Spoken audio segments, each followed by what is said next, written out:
எல்லாம் துபாயில வீடு வாங்கி செட்டில் ஆவாங்க. பட் இவர் துபாயே வாங்கி செட்டில் ஆயிருக்காரு.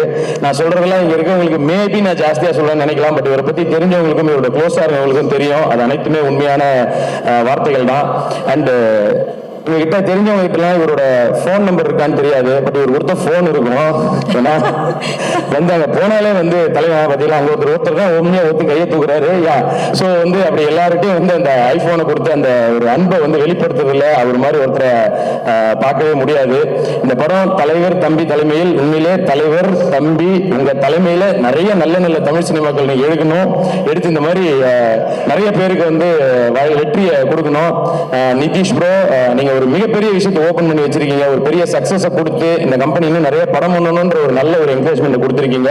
அண்ட் ஜீவா ப்ரோ, உண்மையிலே எனக்கு ரொம்ப ரொம்ப பிடிச்ச ஒரு ஹீரோன்னா ஜீவா ப்ரோ சொல்லலாம். மிக மிக ஒரு பெரிய டேலண்ட். அது நீங்க எல்லாம் பார்த்துருப்பீங்க. ஏன்னா நிறைய வேரியேஷன்ஸ் உங்களுக்கு எல்லாருக்குமே தெரியும். ஒரு ராம்ல இருக்கட்டும், அப்படியே அங்கிருந்து பார்த்தீங்கன்னா எஸ்எம்எஸ்ல வேற ஒரு வேரியேஷன், ஈல ஒரு வேரியேஷன், அந்த மாதிரி ஒன்னொன்னும் பயங்கரமா டிஃப்ரெண்டா பண்ணக்கூடிய ஒருத்தர். உங்களோட வெற்றி நிச்சயமா எங்களுக்கு எல்லாம் மிகப்பெரிய சந்தோஷம். ஒரு நண்பனா ஒரு ஃபேனா சொல்றோம், மிகப்பெரிய சந்தோஷம் எனக்கு.